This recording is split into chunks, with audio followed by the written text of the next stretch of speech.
Om Namo Bhagavate Vasudevaya. Om Namo Bhagavate Vasudevaya. Om Namo Bhagavate Vasudevaya.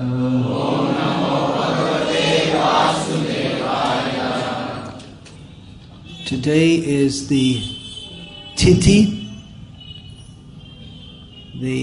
what we call the lunar day, lunar cum solar day, which is the anniversary of the disappearance of Srila Jagannath Das Babaji Maharaj, whose picture of whose divine form you can see here on the altar, and also here, Srila Jagannath Das Babaji Maharaj. Srila Prabhupada stated that in all the temples of ISKCON there should be the paintings of the previous acharyas up to Jagannath Das Babaji Maharaj. So, painting, or these are photographic reproductions of paintings. The Srila Prabhupada is here, and then the previous acharyas up to Jagannath Das Babaji Maharaj are here. We see Srila Prabhupada's guru, Bhaktisiddhanta Saraswati Thakur. Then Srila Gaura Das Babaji Maharaj, Bhaktivinoda Thakur and Jagannath Das Babaji. So Bhaktisiddhanta Saraswati Thakur and Bhaktivinoda Thakur, they were both very sophisticated, very learned preachers who wrote books and initiated many disciples. Bhaktivinoda Thakur, not so many. And Gaura Das Babaji Maharaj and Jagannath Das Babaji Maharaj were in a different mode of life. The Babaji's mode of life was very different.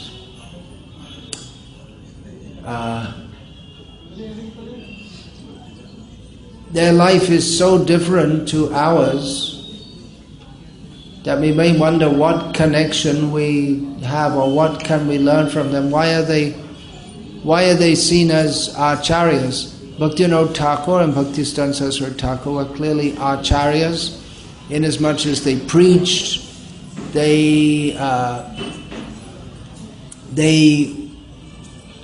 well, the definition of acharya, achinoti yashastrani acharya sthapyatyapi swayam acharate yasmad acharyas tena kirtitaha. An acharya is one who acts according to Shastra, establishes the way he acts, and others should act according to Shastra. And Shastra-based, both in instruction and in personal behavior. Such a person is called an acharya. Now, Jagannath Das Babaji and Gaura Das Babaji, they also followed the essence of Shastra, but they were in the class Paramahamsa Avadhut, which means that for them it was not necessary to follow all the rules of Shastra very closely. And actually for Bhaktisiddhanta Saraswati Thakur and Bhaktivinoda Thakur also it wasn't necessary, but they did so for the sake of teaching others. But we are not encouraged to live as Gaura or Jagannath Das Babaji Maharaj did, and we couldn't anyway, even if we tried. They followed the ideal of the 6 Goswamis of Vrindavan, Nidrahara Vihara Kadi Vijito. They practically didn't sleep, didn't eat. We can't do that. Tyaktva Turnamashesha Mandalipati Shrening Sada Tuchavat. the 6 Goswamis, they were all from very aristocratic backgrounds, but they gave it all up as being insignificant. Jagannath Das Babaji and Gaur Kishore, they weren't from very aristocratic backgrounds. In worldly sense, it makes no difference to their spiritual status, what background they came from. But they certainly exhibited the ideal of seeing this world as, everything in this world as insignificant.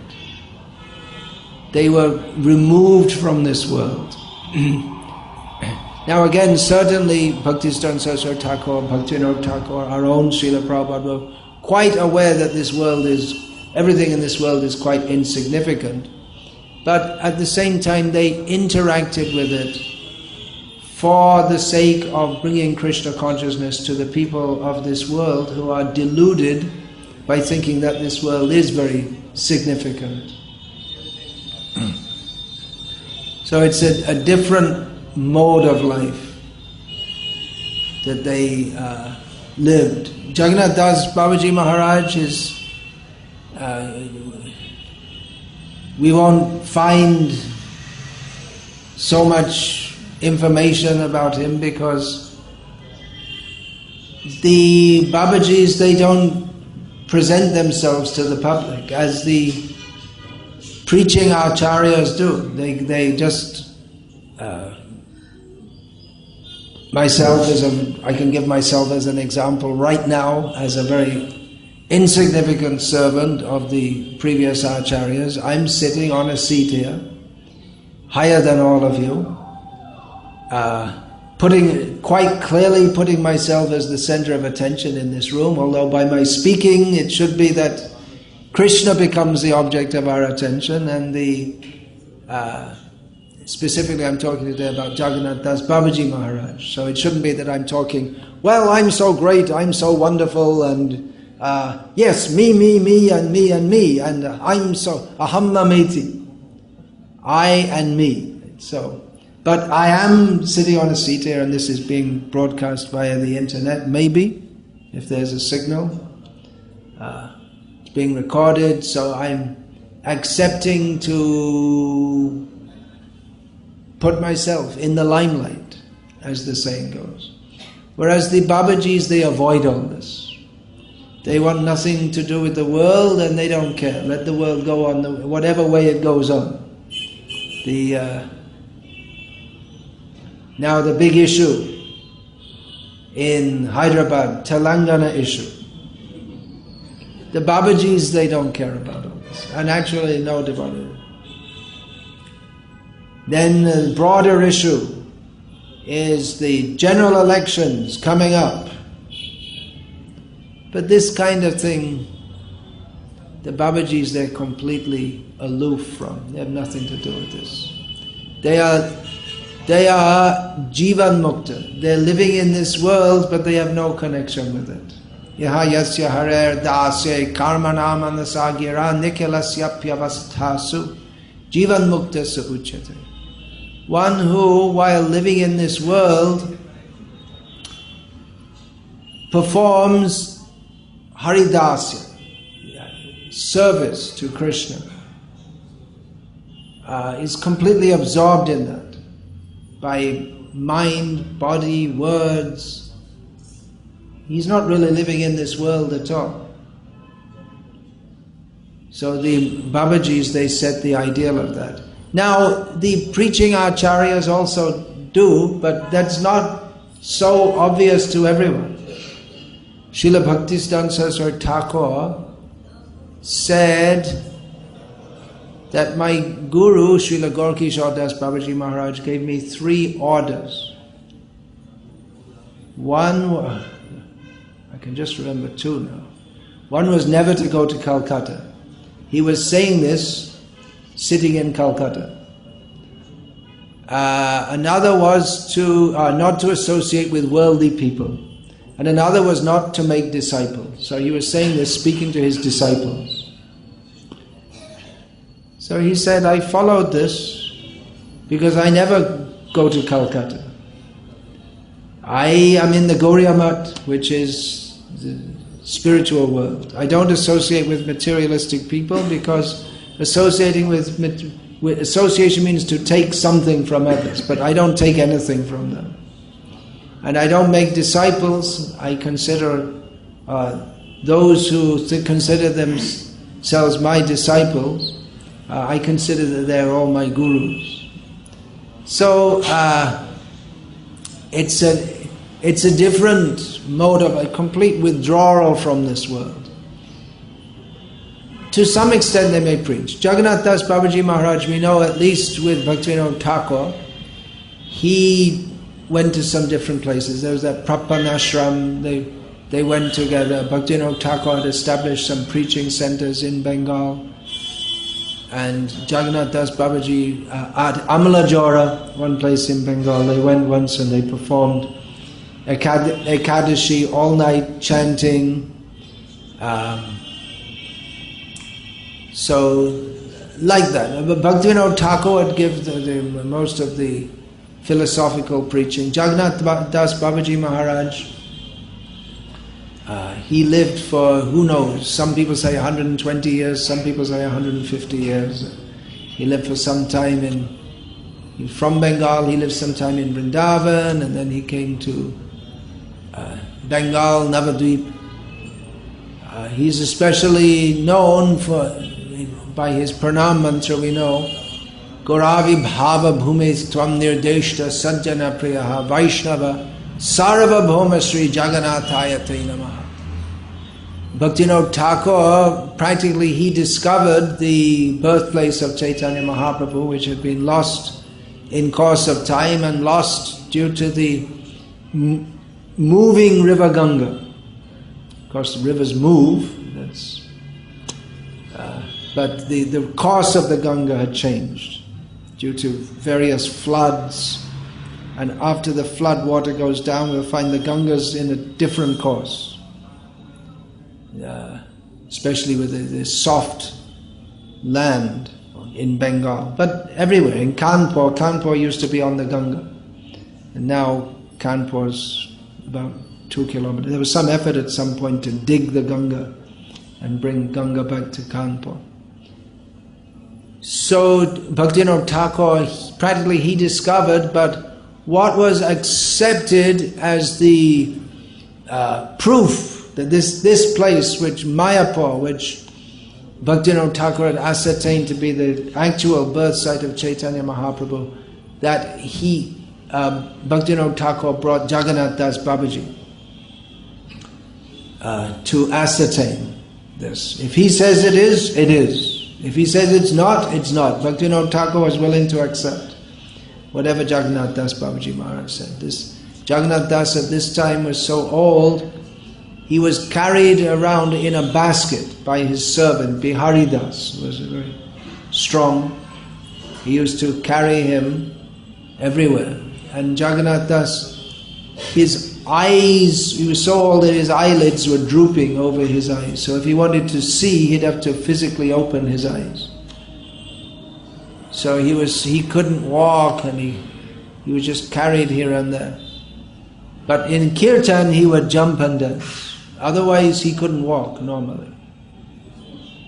So when he came to the place of Mayapur, then his servant put him down and he leaped out and declared that this is the place of Chaitanya Mahaprabhu's appearance. So that was accepted. He was accepted. Vaishnava Sarvabhauma. He was the emperor of all he was considered authoritative. What he said, that was accepted. He also gave this form of chanting the names of the Panchatattva: Sri Krishna Chaitanya Prabhu Nityananda Shri Advaita Gadadhara Shivasadi Gaura Bhaktavrinda. So that was given. And there are various anecdotes. There's some more about Gaur Kishore Das Babaji, because Bhaktisiddhanta Saraswati Thakur took the trouble to relate those anecdotes in a series of articles, Ama Prabhur Katha. So, if we can consider the lives, we like to hear the stories. There are various stories which we can hear, how there are many such, well, not so many as I just said, but I can tell some more how Jagannath Das, once a man gave him a rupee, which in those days a rupee was considerable sum of money. So he gave him a rupee and he took it in his basket and walked off with Bihari. And after some distance, he told Bihari, go back. He came back, he went back to the man and gave it back to him. He said, you have a lack of rupees. I don't know how you can tolerate it. I carried it for 1 mile and it was like a snake biting me. I don't know how just 1 rupee, and how can you tolerate having a lack of rupees? So that's a completely different outlook. Ya nisha sarva bhutanam tasyang jagarti sangyami. Tasyang jagrati bhutani sa nisha pashyato munehe. Different outlook. What is night for the ordinary people, that is day for the sadhus. And what is night for the sadhus is day for the ordinary people. In other words, completely different outlook. What the materialist thinks is most desirable, to have lots of money, the spiritualist, he thinks no, he doesn't like it at all. But in that sense, Bhaktisiddhanta Saraswati Thakur was quite different. He accepted money, but he used it all for the service of Krishna. So we can relate many anecdotes, but we are not recommended to try to live like that.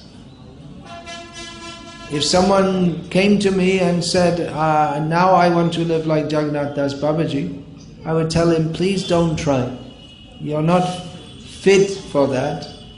And even if you are fit for living like that, even if you can to some extent live like that, then still you should, at least for some time, you should engage in the preaching mission of Chaitanya Mahaprabhu, which was inaugurated in the modern age by Srila Bhaktivinoda Thakur, much expanded by Srila Bhaktisiddhanta Saraswati Thakur, and even much further expanded by Srila Prabhupada, Srila A.C. Bhaktivedanta Swami Prabhupada. So we should preach.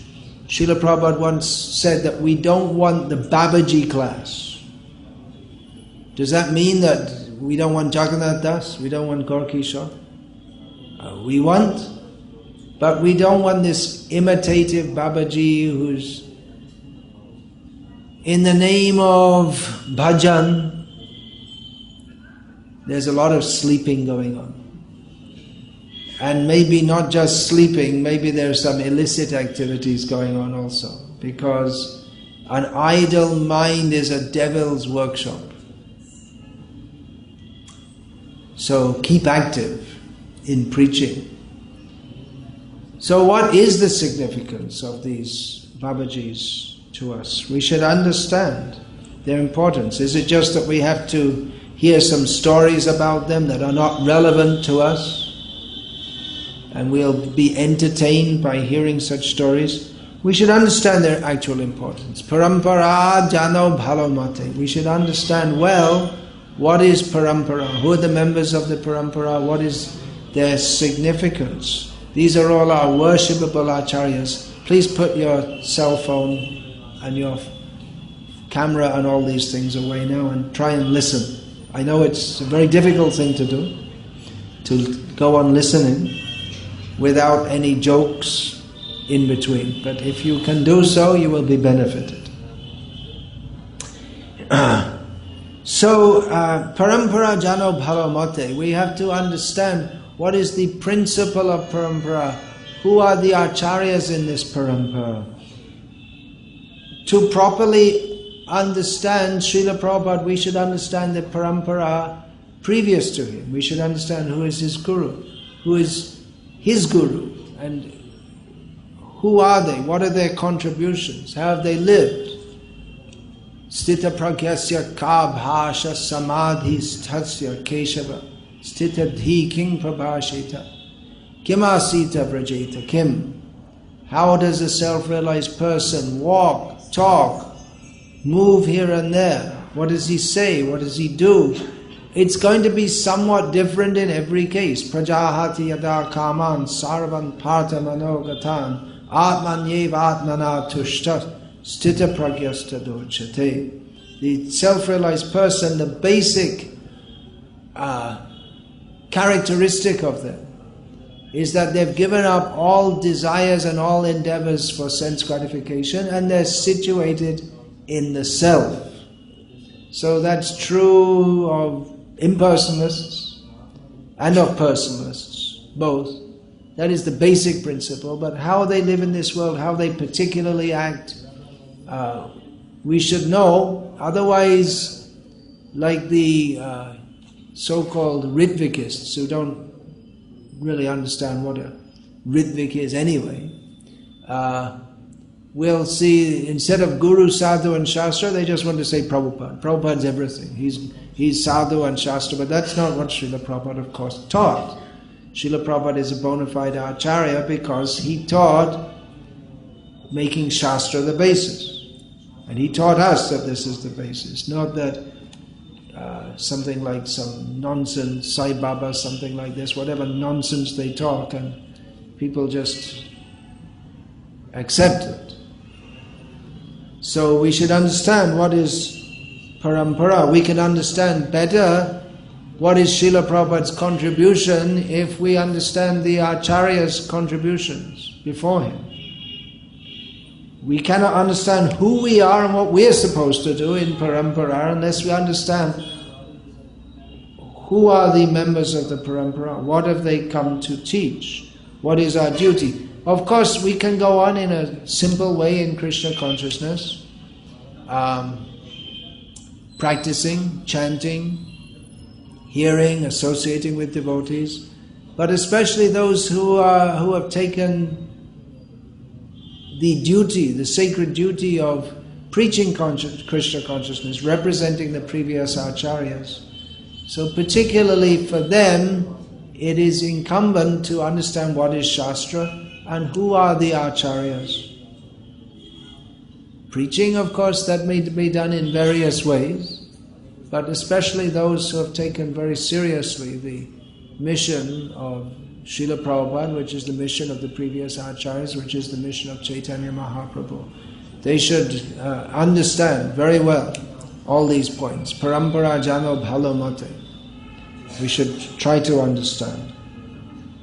We can't understand Srila Prabhupada without understanding his Guru. We can't understand Bhaktistan Saraswati Thakur without understanding his Guru. We may think, well, how is that? Because Bhaktistan Saraswati Thakur was so learned and Gaur Kishore, he was not learned, but no, we cannot understand. We cannot understand Bhaktivinoda Thakur without understanding Jagannath Das Babaji. We should know all of these personalities. What relevance do they have to us? What relevance does a Baba in Bengal more than 100 years ago have to us who are living in a big city in the modern age, when in those days probably Jagannath Das, no, not probably, certainly, he hardly saw electric lights. Maybe. No, I think in that time they didn't have. There was gas lights. But there were no lights. In the cities there were gas lights. But there were no electric lights. I mean, even I was traveling in Bangladesh in the 1980s, and most people there had never seen an electric light. There are stories that Russian soldiers, they came to Germany, they saw the electric light bulbs, they brought them back to Russia, and they wondered, oh, in Germany it gave light, here it's not giving light.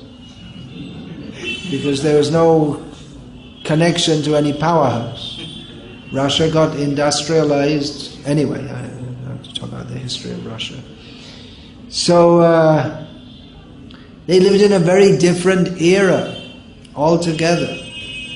There were huge cities like this, that was the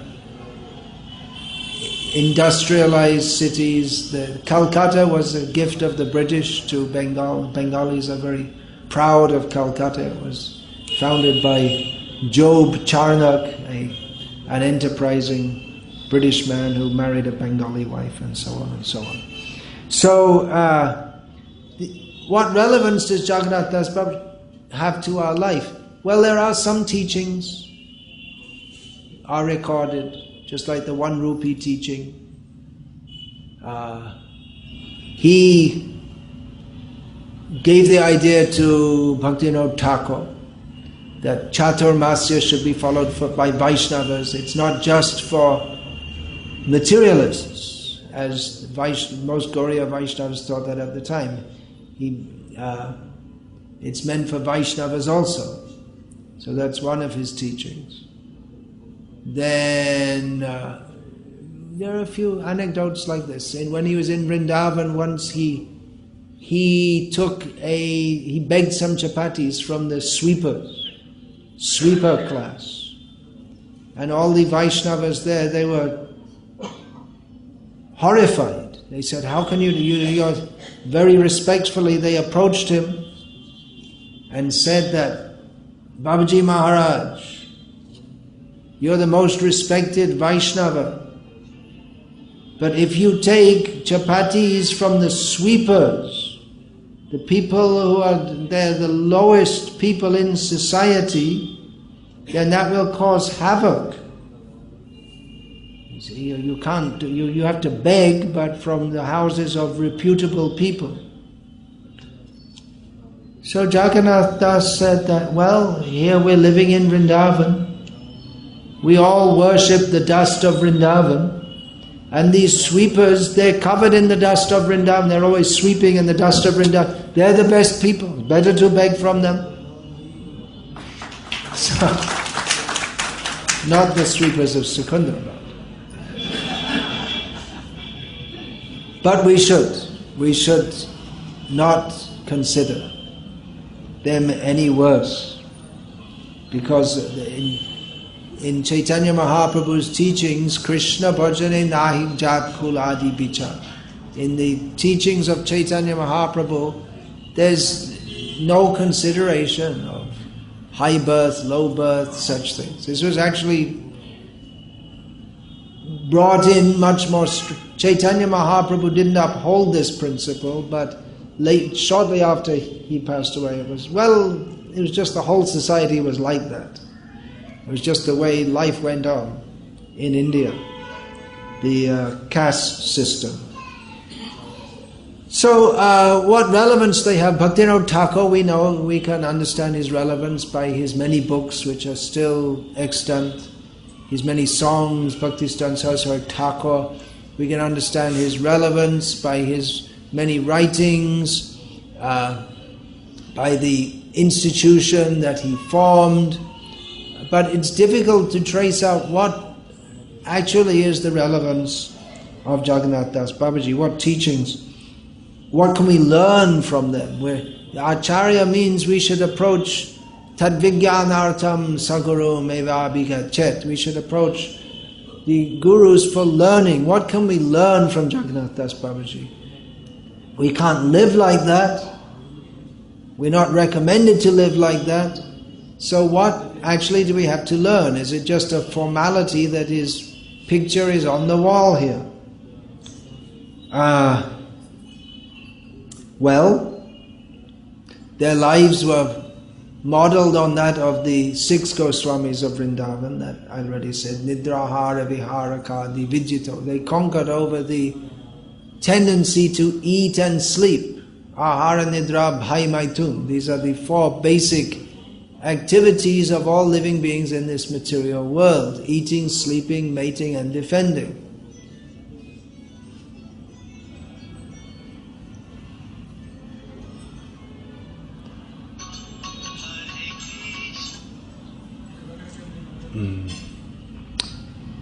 So one who is free from these propensities is either dead or liberated.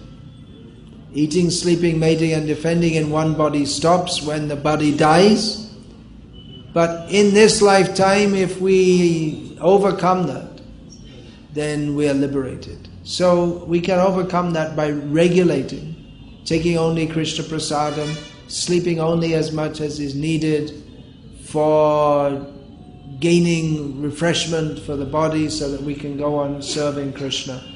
But practically the 6 Goswamis of Vrindavan and the great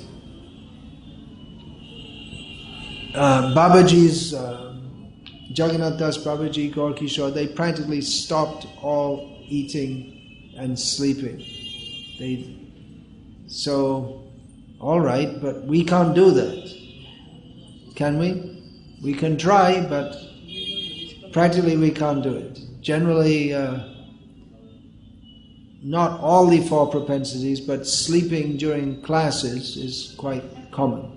So even someone may be giving a class that we have to overcome eating, sleeping, mating and defending, and look how that everyone is sleeping. And you may also think, well, I'll also go to sleep. If you can't beat them, join them. So we can't overcome these propensities to the extent that they did, but that should be our ideal. We should strive for the ideal. Vacho vegam, manasa krodha vegam, jiva vegam, udara pasto vegam, etan vegam, yo vishaheta dhira, sarvam apimang pritiving sashishat. We all have the urges to talk, to think all kinds of things. On the manoratham, we have the chariot of the mind is wandering here and there. The propensity to be angry, the propensity to eat just for the pleasure of the tongue, the propensity to stuff our bellies with more and more food, the propensity to indulge the genitals. So one who has overcome these propensities is fit to make disciples all over the world, and that was practically demonstrated by Jagannath Das Babaji. And we should strive for that also. We shouldn't... Hare Krishna. Do we have an alternative mic? We just lost the power here.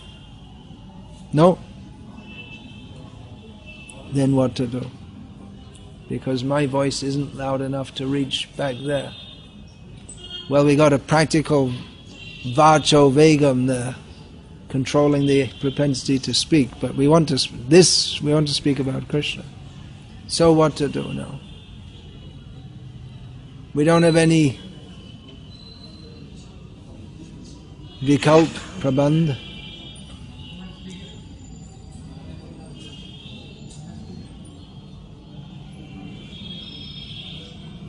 Is there an alternative? Is that being arranged?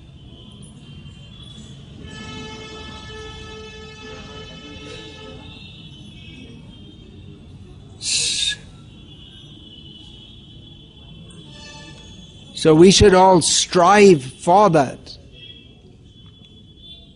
Whatever our level is at, we can't immediately jump to the level of immediately becoming self-controlled, but we can strive for that, and we can pray to the previous acharyas for strength to overcome these low tendencies. We can take the... how to do that we can see in the life of our Acharya, Srila Prabhupada, how he overcame the tendency to speak. Srila Prabhupada was speaking literally day and night about Krishna. That is overcoming the tendency to speak. Instead of speaking all nonsense, speak that which is beneficial for the world.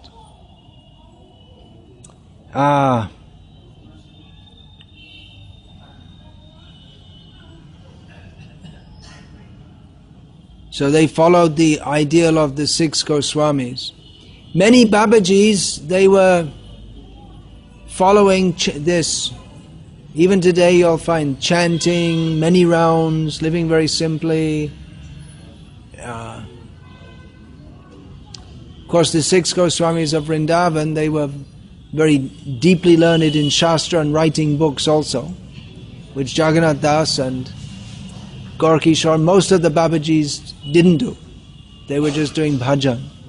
No, I'm saying just. Well, it's not just. It's a great spiritual achievement to be absorbed in bhajan like that. So, the Babajis, they concentrate on the essential activities of Krishna consciousness. That is, Sadhu Sangha, Krishna Nam, Bhagavad Shravan, Mathura Vas, Shraddhai, Shri Murtir Sevan.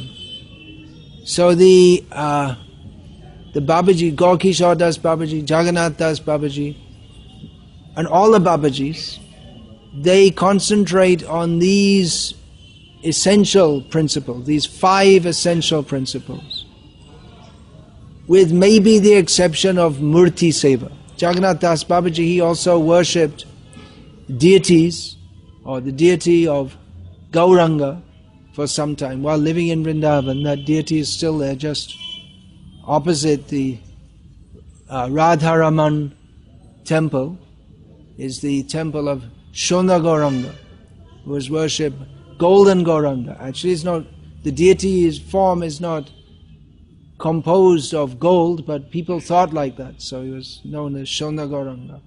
So he was worshipping for some time, but then he turned the worship over to someone else. Otherwise, living in the Dham, Mathuravas, associating with devotees, or in the case of Gaur Kishore, not associating with non-devotees, which for him meant practically everyone. He didn't like to associate with hardly anyone, because he found, where is the sadhu? So Gaur Kishore Das Babaji Maharaj was the ideal of sadhu sangha by not associating with anyone, hardly at all. And Nam, Krishna Nam, they would go on chanting day and night. Hare Krishna. You're going to have to hold it closer. The Babajis, they would go on chanting day and night, both japa and kirtan, and as related in Jaiva Dharma of and Prema Pradeep of Bhaktivinoda Thakur, they would gather together and discuss shastric topics also. So they were fully dedicated to this. They were fully determined to engage in the activities of Krishna consciousness all the time. They had nothing else to do in their life but to be Krishna conscious. So that is the ideal for everyone. But we can't, in our present situation, we can't do it in the same way that they did it. One reason that most of us have worldly responsibilities, and another is we just don't have the taste to do that, which is why Gaur Kishore, even though there are other Babajis, he didn't like to associate with them because they were trying to be Babajis, but most of them, they fell down.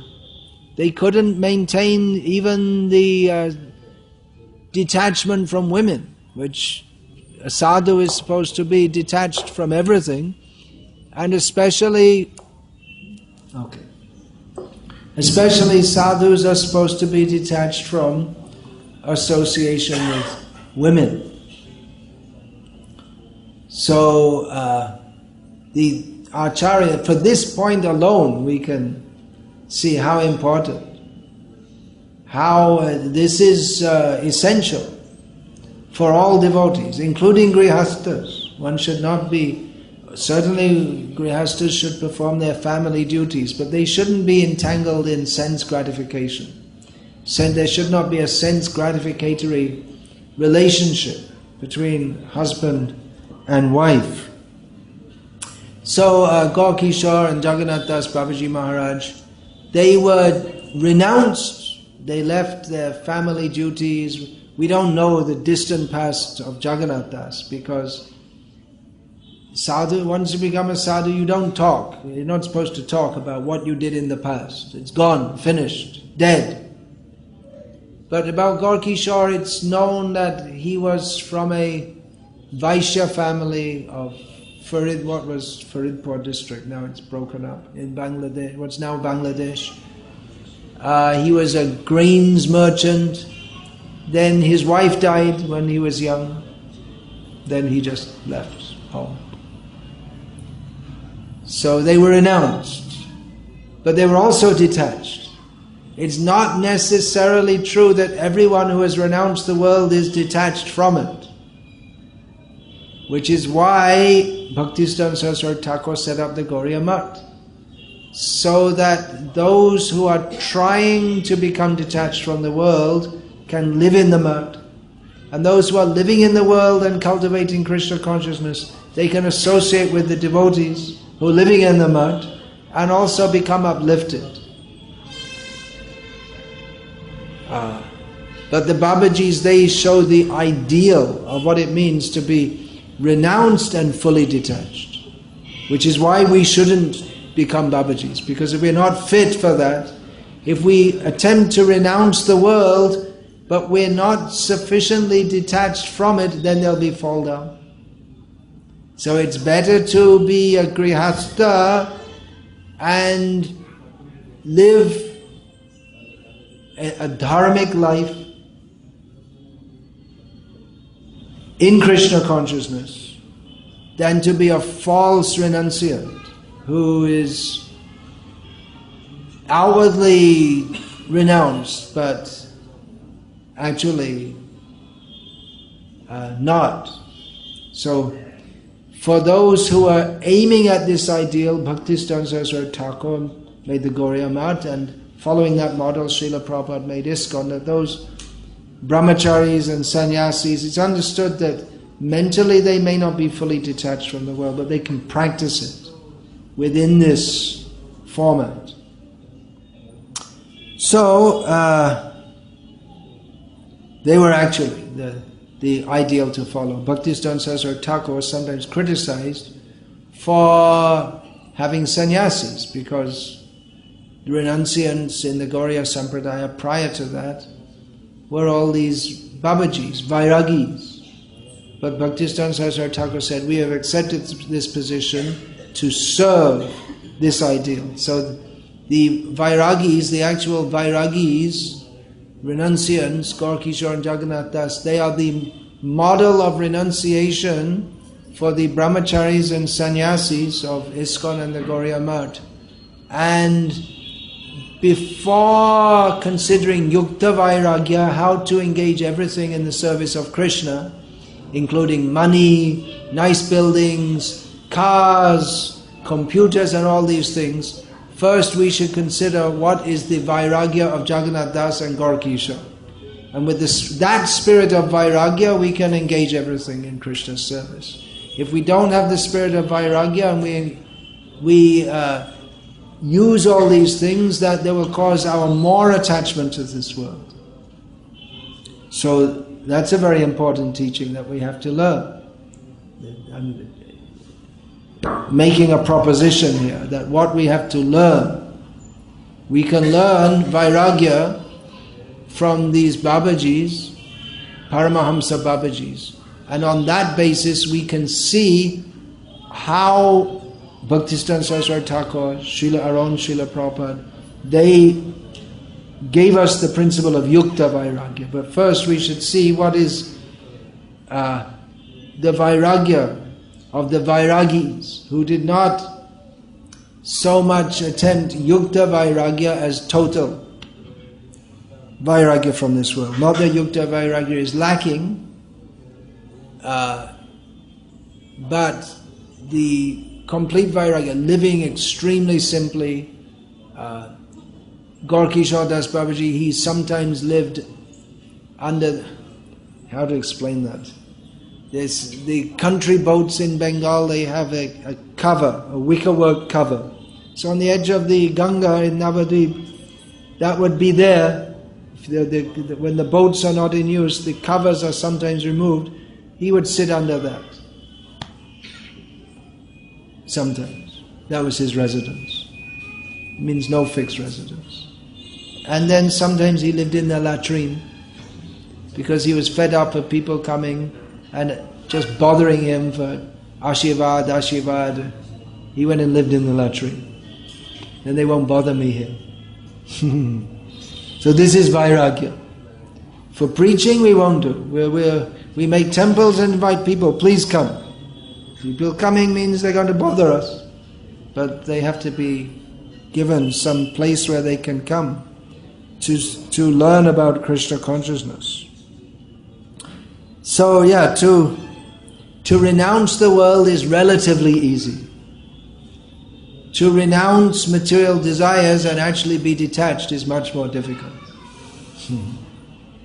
So we should follow their right. That doesn't mean that no one should renounce the world. But we have to see if we can at least follow the basic rules and not make a farce. Yukta Vairagya means there has to be detachment. There's computers, money, disciples, name, fame, glory. But if one is not detached, one will be gobbled up. Just like Jagannath Das Babaji, he said, this 1 rupee is like a snake biting me. So we'll be destroyed by that if we're not actually detached. So their lives, the lives of these Paramahamsa Babajis, they were completely fixed on doing whatever is required to be Krishna conscious 24 hours a day without disturbance. If you have a building to live in, then you have to maintain it. That's a headache. And you become attached to it. So don't live in a building. Who is ready for that? Who wants to sit in it? Today there was torrential rain.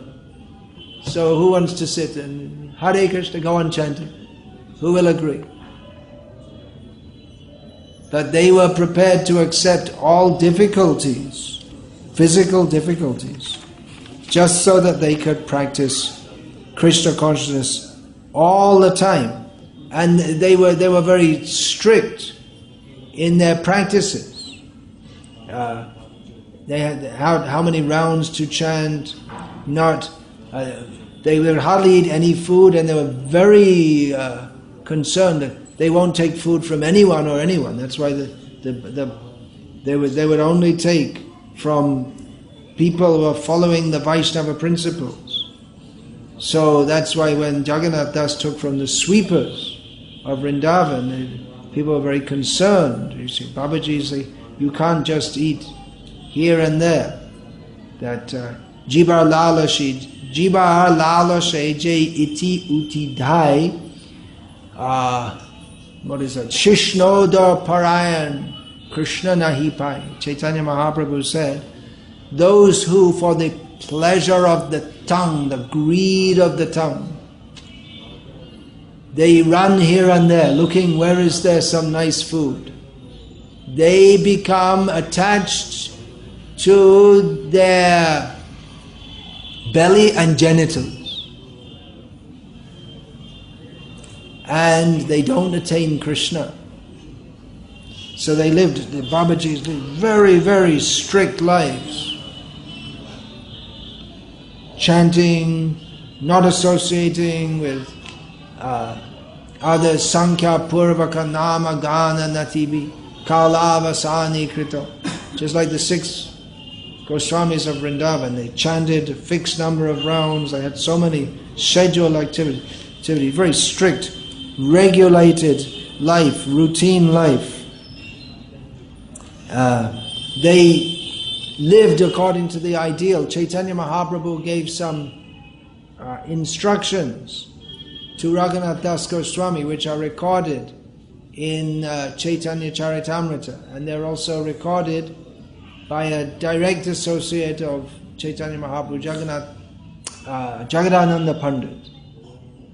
So he's given a few more than are given in Chaitanya Charitamrita. Vairagi Bhai, this Chaitanya Mahaprabhu told Raghunath Das.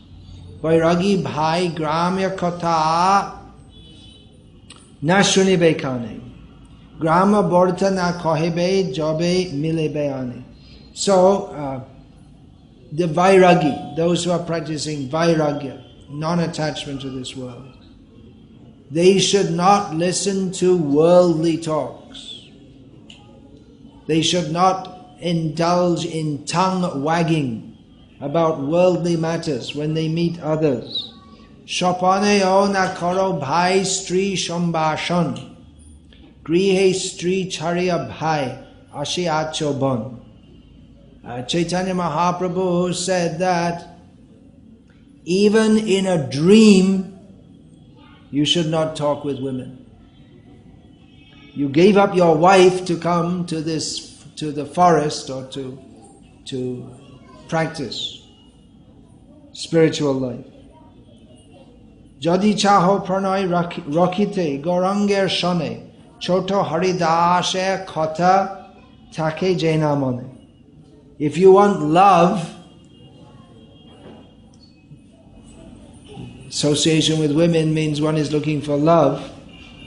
So you keep your love, you keep that propensity with Gauranga, Chaitanya Mahaprabhu. And always remember the incidents of Choto Haridas, who Chaitanya Mahaprabhu rejected from his company for the very seemingly minor offense of speaking with a woman. Now this doesn't apply to householders. Srila Prabhupada pointed this out. That Chaitanya Mahaprabhu was so strict with Chota Haridas that he rejected him for a minor offense, seemingly minor offense of talking with a woman. That also for the service of Chaitanya Mahaprabhu. But Srila Prabhupada pointed out that when Shivananda Sen came to Puri one time, that Shivananda was a grihastha. So Shivananda gave the news that his wife was pregnant, and Chaitanya Mahaprabhu said, very good, and when he's born you can give him this name. You can call him Puridas. So different rules for different people. Those who are Vairagis, they should be very strict in the matter of associating with women. And those who are grihastas, then that is also required. Chaitanya Mahaprabhu is happy that his wife is pregnant, that he's going to have a child, and that child Chaitanya Mahaprabhu, without any sonography, knew that it was a boy, and that he gave him the name Puridas. And that boy was born dumb. And later he recited his first words he spoke. He recited a beautiful Sanskrit shloka which he had composed himself in praise of Krishna. So later he was known as Kavi Karnapu. Anyway, that's another story. So Chaitanya Mahaprabhu's instructions for the Vairagis: bhalo na khaibe or bhalo na parebe. Hridayete Radha Krishna sarvada shevibe. Don't eat nicely. Don't dress well. And always within your mind serve Radha and Krishna. So these are the rules for Vairagis. And Jagannath Das and Gaur Kishore, they followed this very strictly.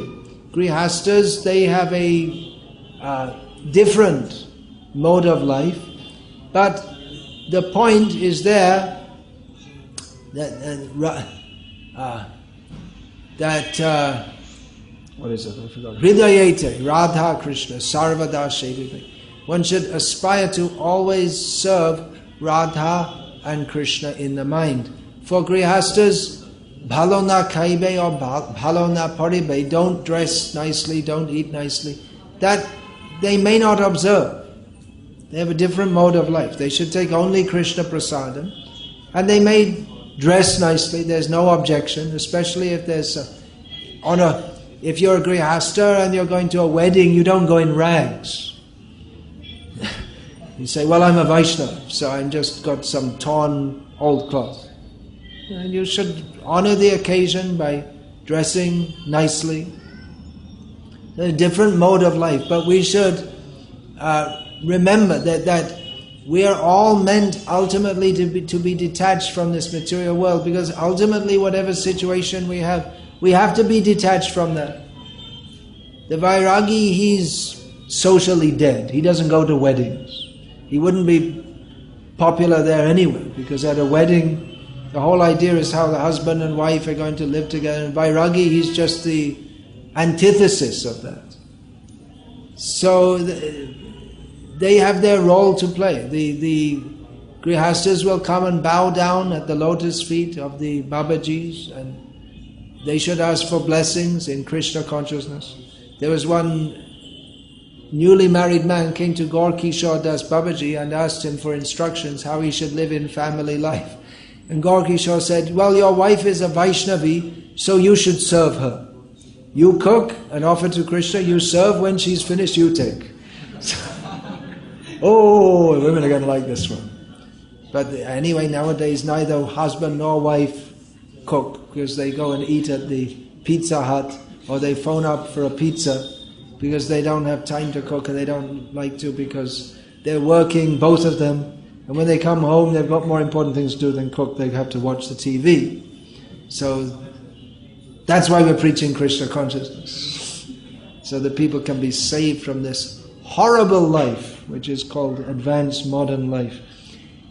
We can follow the idea of these persons who everything they did for the sake of pleasing Krishna, without any material obstruction. We often hear from devotees, well, I have this problem in my life, therefore it's very difficult for me to be Krishna conscious. Well, Jagannath Das Babaji solved that problem by just renouncing the world. Then you don't have all these obstructions. As long as we're active in this world, we have to accept the conditions of this world. But if we renounce the world, then we don't have those conditions. But then you may have to live in the torrential rain without any cover. But we don't do that. We're setting up these varnashram communities so people can live very simply without all the complications of modern life. Of course, what's most complicated? Is it computers or cell phones or politics? The most complicated thing is everyone's mind. So even though we may live very simply, we bring our complicated mind to the situation where there's nothing. We're supposed to be living very simply and chanting Hare Krishna, but we have all these complicated things in our minds, and even though there's a very peaceful situation, we make it non-peaceful. So we can overcome that. The nonsense of our mind we can overcome by absorption in Krishna consciousness. And the ideal of that, the Babajis, Chaitanya Mahaprabhu said, Jodi ama pratishneha thake shabaka tobe Krishna beti rikto na gaibeya ki bhojane, ki shayane, ki ba jagarane ahar nisha chinta Krishna balaha badane. Chaitanya Mahaprabhu said, if you love me, then don't talk of anything but Krishna. Day and night, in all circumstances, just chant the names of Krishna, talk about Krishna. We're not able to do that. If you go to your office tomorrow and talk about Krishna, then you'll be thrown out from your job. Even in a Vaishnava family, still you have to, even at home, still you have to make some arrangement for when the direct electric supply stops. You have to have some backup lighting, as we just saw here. There's so many duties you have to perform. Even if one lives in an ashram, preaching, we have so many interactions with the world. For the sake of preaching, we may also have to be aware of what's going on in the world around us, so that if someone says, well, actually, more important than Krishna consciousness, first of all, we should have Telangana independence. And if you don't know what the whole Telangana issue is and you're living in Telangana, then you won't be able to reply to this. What is the Telangana issue? Well, I must admit, I don't know. What is the issue? It's just something made up. Anyway, that's it. What is the issue? Go ask someone in Osmania University. So, the Paramahamsa Babajis, they strive to follow the ideal of Trinad, or they are the living embodiment of Trinada Pisu Nichena Tarori Vasahishana Amanina Manadena Kirtaniya Sadaharihi. The 6 Goswamis of Vrindavan, Chatyanto Dino Chayo, they were extraordinarily, extremely humble in their activity. They didn't promote themselves. Someone might say, you see these ISKCON sannyasis, they always sit on a big seat and people are throwing flowers on them, and it's like some big, it's like some film star show. Like when a film star comes, everyone goes running, oh, sign your autograph.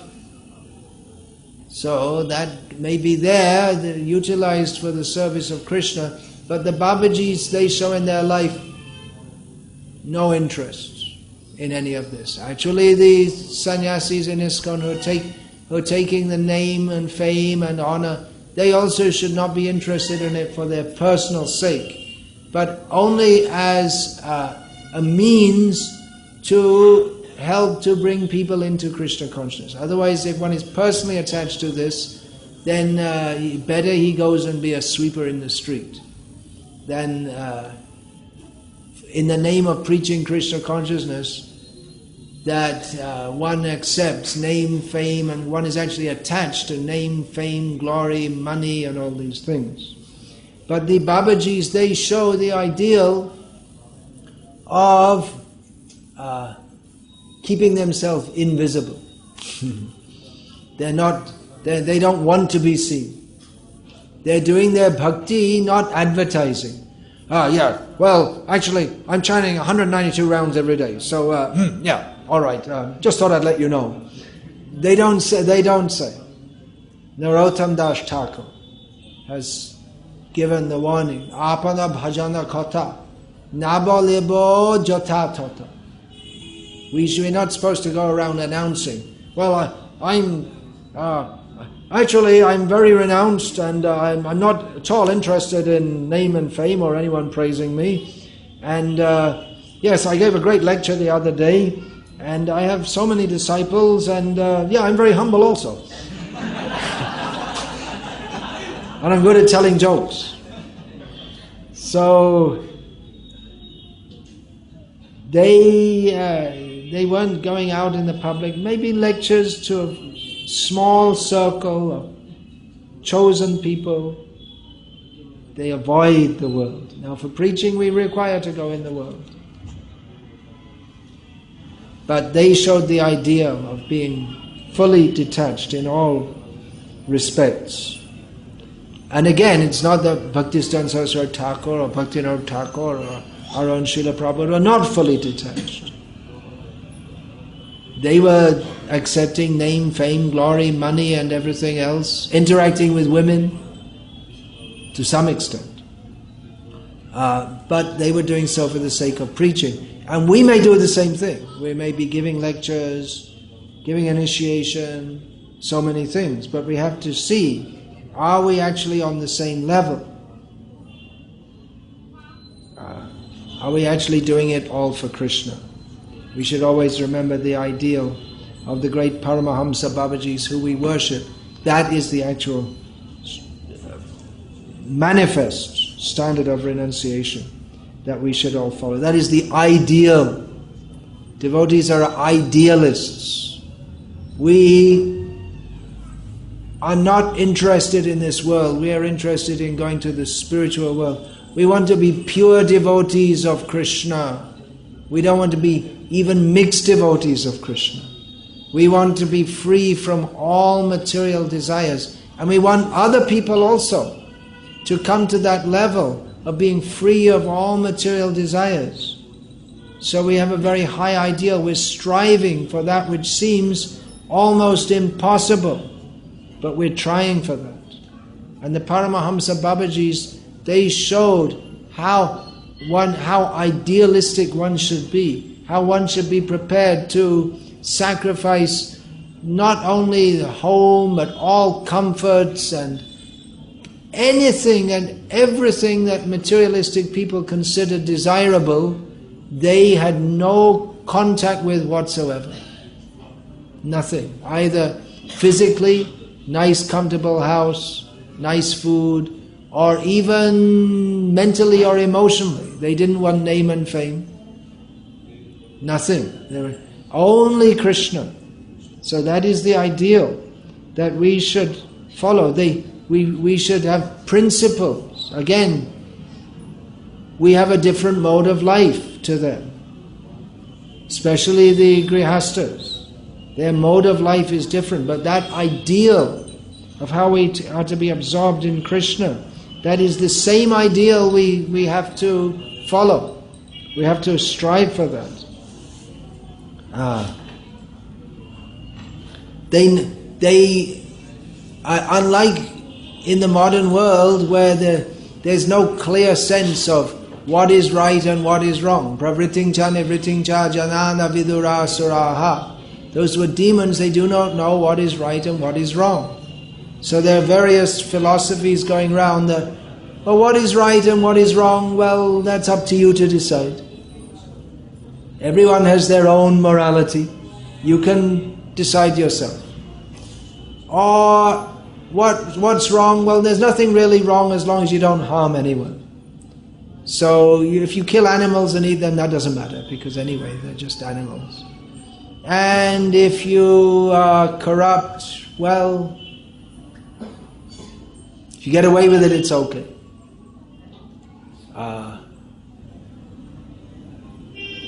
If homosex or illicit sex,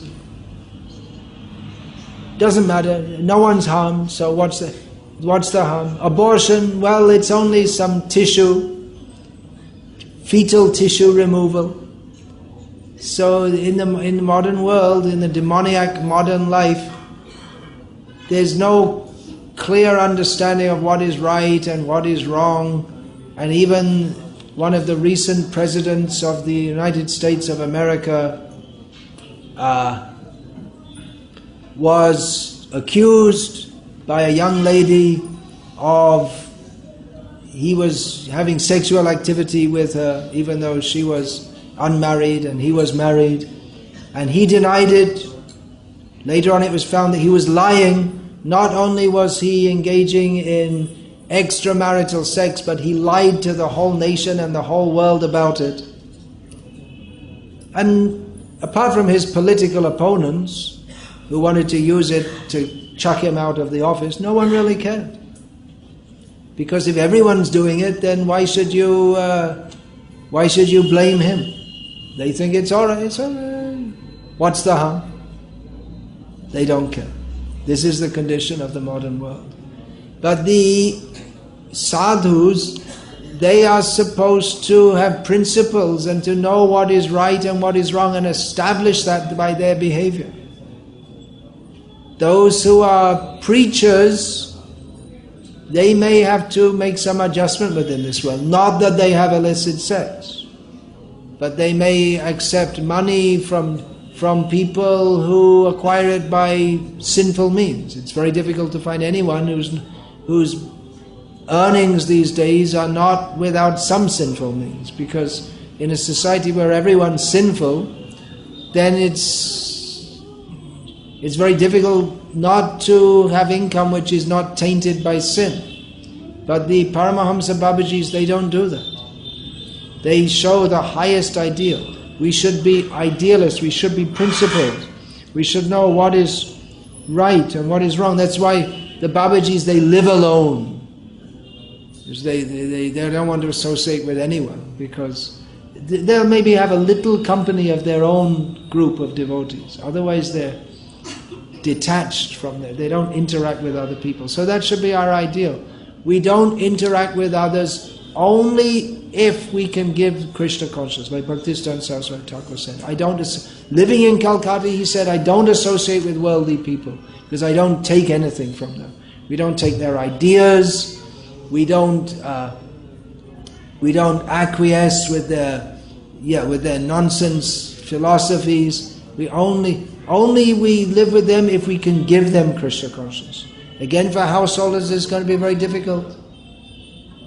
Which is why we recommend that grihastas, they can live in the varnashram communities away from all these materialistic people. In this way we can follow the ideal of the great acharyas. Bhaktisiddhanta Saraswati Thakur, he took the ideal of Gaur Kishore Das Babaji and made it into a preaching mission. That full, intense focus on being Krishna conscious. And whatever else is in the world doesn't matter. Let it, even the whole world can, anyway it's going to hell.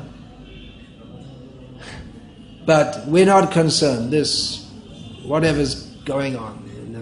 We're concerned to the extent that we have to live in this world and preach. Otherwise, we don't care. They make Telangana or don't make Telangana. We don't care. If whoever's going to make Telangana will say, we're going to establish Krishna consciousness in the state, then we'd be very interested. Otherwise, we don't care. This politician, that politician, we don't care. Some may be better than others in some ways, but basically they're all misguided.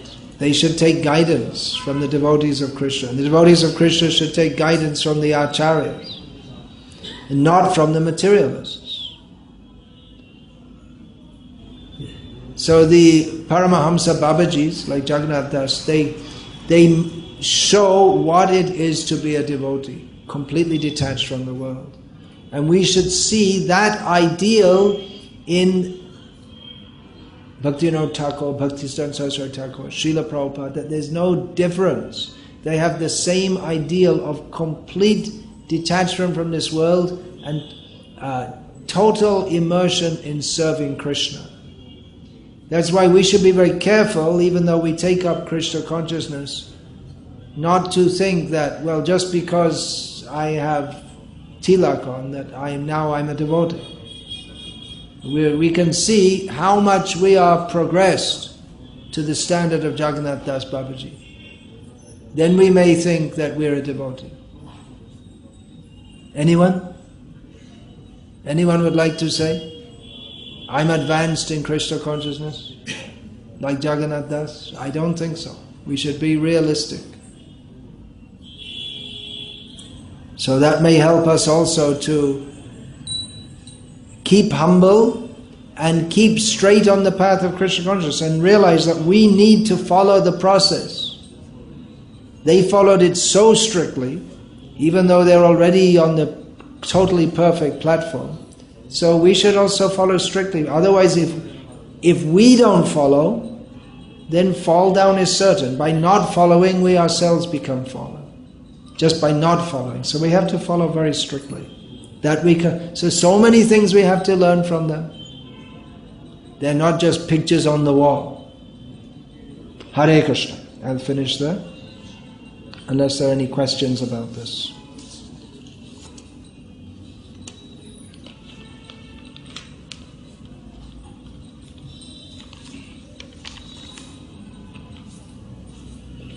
No. All right then. So.